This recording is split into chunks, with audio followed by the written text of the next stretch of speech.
Hi, everyone, and welcome again to Caregivers Truths. Of course, as a little reminder, this is where we discuss a lot of things that too often caregivers, their families, and other people who love and want to support them, but are not comfortable talking about. But those are things that need to be talked about simply because it gives caregivers a feeling of being able to open up and to share their heart.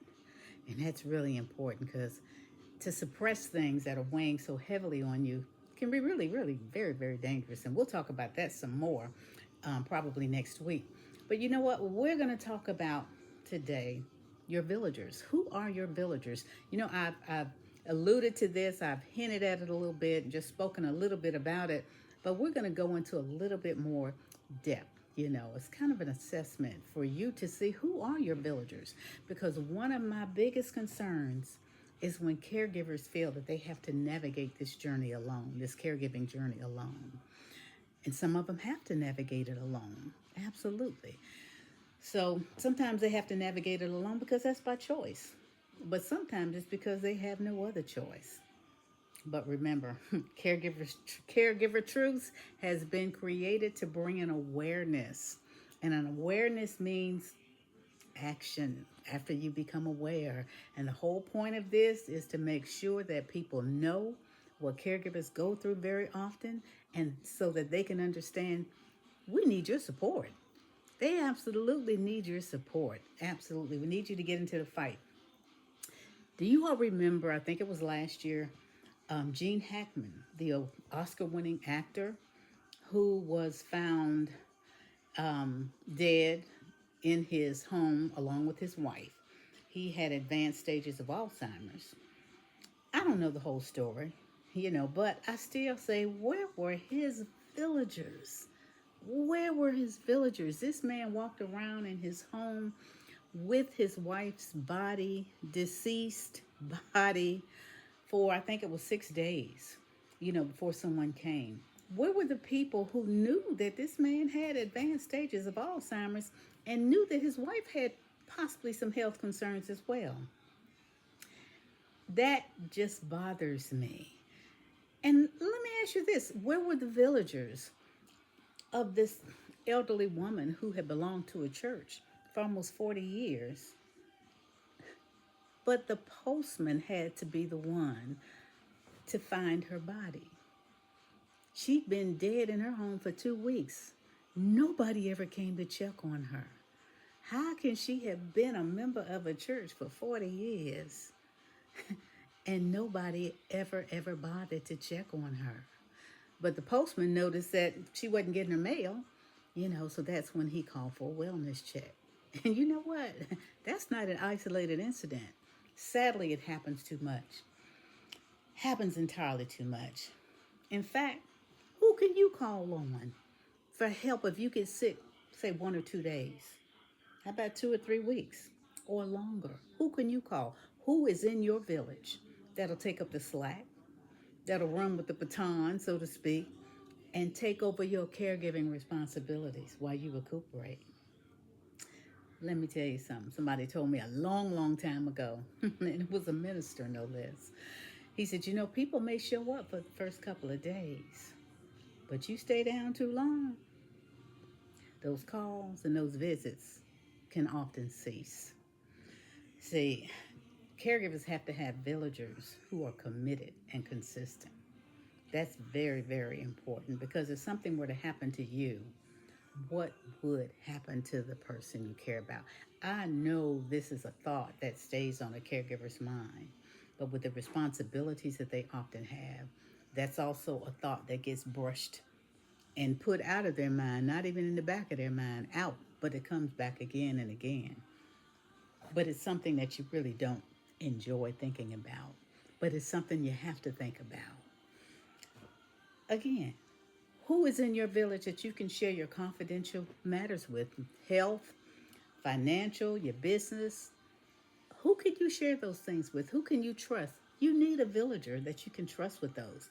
If you all remember in an earlier video, I told you about a young woman who in fact had registered for our caregivers waiting to exhale workshop that we held once a month.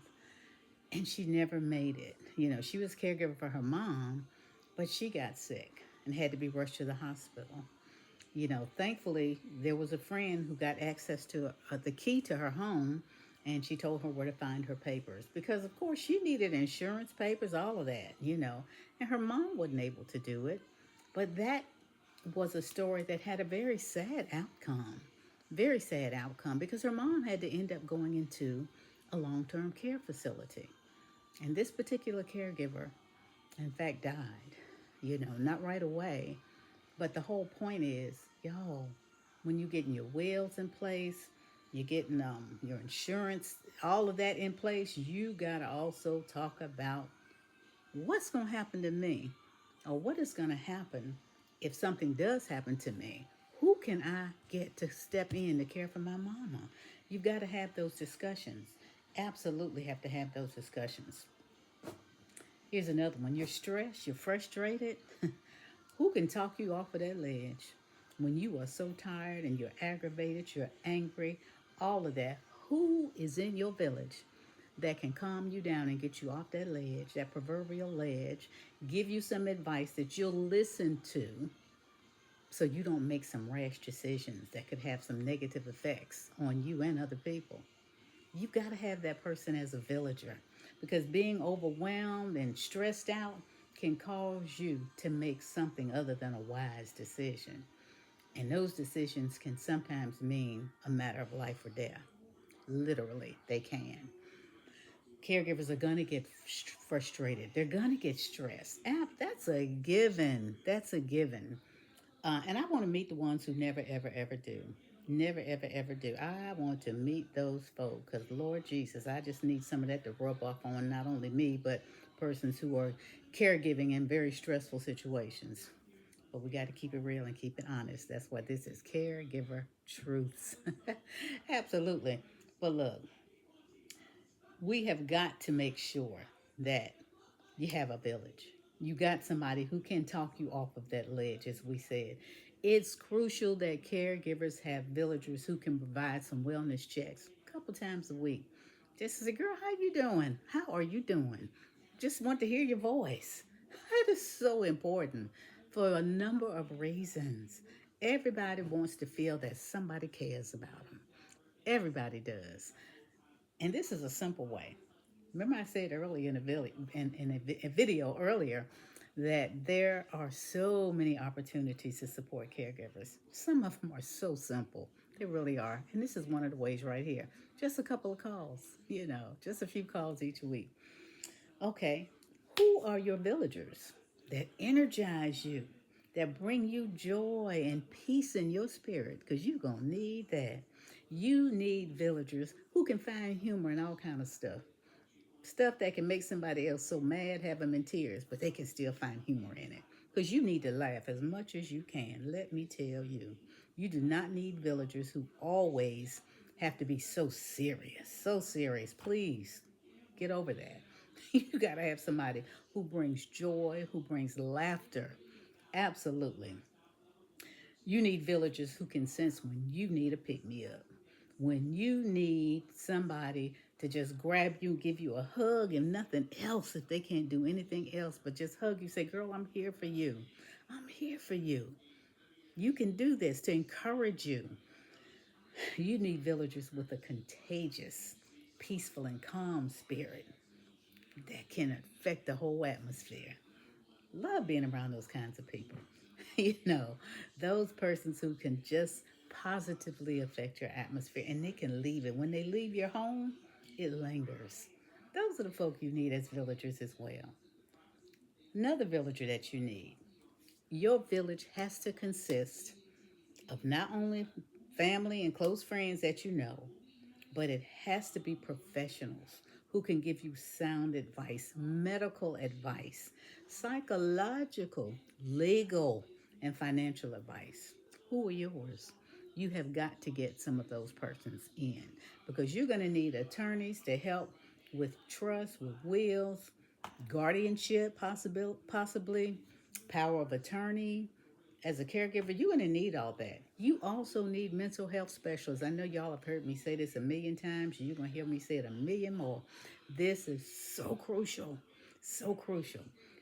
Caregivers have got to have therapists. They've got to have somebody that can help them better create a healthier mindset.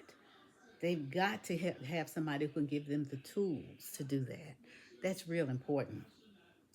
Somebody else, you need a geriatric specialist. If you're caregiving for someone who is elderly, you absolutely need that. And I don't know if you all remember, um, I think I did say this on one of the YouTube videos, but in any event, simply this: many caregivers are elderly people themselves, and they are taking care of an elderly person, a spouse or whoever.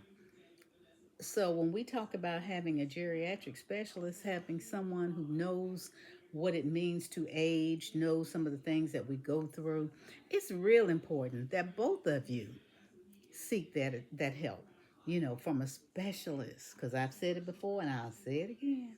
All primary care physicians do not totally understand the aging process. They, of course, look at us, 75, 76, 80 years old, like our blood pressure should be the same as their 40-year-old patients, you know. Um, and that's not the case. That's not the case. But in any event, you gotta have some good professionals in your village. Here's another question: how do you respond? How do you respond when your family or close friends suddenly get ill? Something happens and they need somebody to come in and step in and care for them or their family. And I know if you're already caregiving, that's kind of hard. But still, how do you respond? Because sometimes there's still things you can do. You've been going this, you can give some advice. You can. No matter how frustrated you get, that's something you need to tell them. Look, man, you can do this, but I'm going to tell you, there are going to be some rough days. There are going to be some rough days. Call me. We can get through this together. There's something we can still do, even if we're in the midst of stuff. We can still help somebody else. Another question: what villager do you call when the villager you thought you could depend on cannot or does not show up? Y'all, we always got to have a contingency plan. We always got to have a backup plan, don't we? Because stuff is going to happen. It is. Maybe the person that you were depending on, you all had a falling out, and their maturity level will not allow them to step in anyway and keep their commitment. I don't particularly like those kind of folks. It's like, come on, y'all. You made a commitment, stick with it. It doesn't matter. Y'all had a falling out, but you committed. Do it. Just do it. Follow that. Oof. Anyway, I won't get on that. But you always need a backup, like I said. And you got to ask your backup to get a backup. May sound silly, but no. Life has too many uncertainties. Too many uncertainties. Just ask them, look, do you know somebody else that can possibly come in the event you can't? Or do you just know somebody else? You have a train of folk. You need to have a train of people because you never ever know, what can happen. Who are the villagers based on evidence, true evidence, that you need to deport? Look, piggybacking on that last piece that we just talked about. When you see a villager can no longer be depended upon, it's time to let them go. And it could be for good reasons, that they can't commit. Could be good reasons, but you cannot have people around that you need who don't show up. You can't. And that's just it. You can't, well, Lord, and if you're paying them, they need them. No, you need somebody that's dependable. You absolutely do, because we're going to talk um, later in a few days about respite, and we talk about the caregivers that you can and cannot depend upon, So, but anyway, let's keep moving because time is running.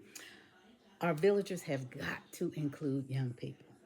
I said this before. Look, you can give them tasks that they can do alone. They can lotion and massage arms and legs. They can read a story. When my grandmother, was bedridden and, with a stroke, we would get in there. Her grandchildren would get in there. We would have a talent show. I remember having a spelling bee, you know, but she was never alone. She was never alone. And it was just really, really fun. I'm so thankful that I can still remember those times, when we would all crowd in her little bedroom and we'd be sitting all in the doorway and we would just have a talent show. Somebody would sing and she would just laugh. She would just laugh. The whole point is your children, your young ones need to always see you being compassionate, especially towards someone that you say you love. That's important because what you're doing is training and teaching them how to treat you in the event you need their help, which you may. So, something that we really, really have to keep in mind. Here's another one. Who are the villagers that you have who can sense when it's time to whisk you away for a few hours, maybe even a few days, but just to relax and have some fun? These are villagers who have whatever it takes to put everything in place so you can take your respite worry free. They got mama in check. They already got somebody for her. They got the food cooked. Whew. And that might be kind of hard to find these kind of villagers, but they do exist. Remember, we're humans. God has blessed us with so much creativity. Some more creativity than others, but that same creative mind that can come up with the most awesome events. I mean, they can put on the best events. They can recruit 50 plus people to come together to help make that thing a success. That's the same mind that can also pull together some villagers, pull together some things so that you can take you some time off. That's the same mind. It absolutely is. We've just got to step out of the box. We've got to stop making excuses. We have to. We have got to stop thinking because we have certain things in place. And I share this very honestly with a lot of churches who do or do not have caregiver ministries, which y'all already know. I believe every church should have a caregiver ministry. I will never, ever, ever not believe that because there's usually a caregiver in every church. There's somebody, they may not be identified, but they are. But the point is, there are people there who can help. There are people there in churches that have so much to give. And I'm not just talking about money. I'm talking about energies, I'm talking about talents, I'm talking about time to just sit. Sometimes people just need somebody to sit with them just for 2 hours. Can you sit with mama for 2 hours? And too often, those persons or those ministries that have a caregiver ministry, sometimes we get a little too comfortable. We get so comfortable in thinking we don't need to do anything more than what we're doing. There are a lot of caregivers with a whole lot of different kinds of scenarios. And, they may have joined the ministry when things were at one level. Now things have escalated. Things are different. We've always got to be on the lookout for how we can enhance what we're doing. And we got to evaluate it. But anyway, I'm getting ahead of myself because that's a whole nother piece that we will talk about later. But it's so important. It is so important, you all, that we have a village. Last but not least, who are your villagers that know before you do that you are not operating at your highest self? They've seen those little emotional hints that you've ignored, and they can tell something is not right. Mm-mm. But they're honest enough, they come and tell you, girl, what's going on? What is going on? Sit down, talk to me, because you are not the person that I know you can be. We got to have people who tell us the truth, okay? That love us so much, they're not going to let us sit there and wallow in our less than best selves. We've got to have that. That's so important, though. But look, in any event, we're going to come back and talk some more about these at another time, add a little bit more. But as I always say, I'm very sensitive to what you as a caregiver or supporter of our caregivers have to do. So I did not mean to hold you this long, but in any event, I did. And I hope you got something out of it. Always remember, you are valuable, just as valuable. Your health, your well being is just as important as the person you take care of. So take care of you today and always. I'll talk to you later.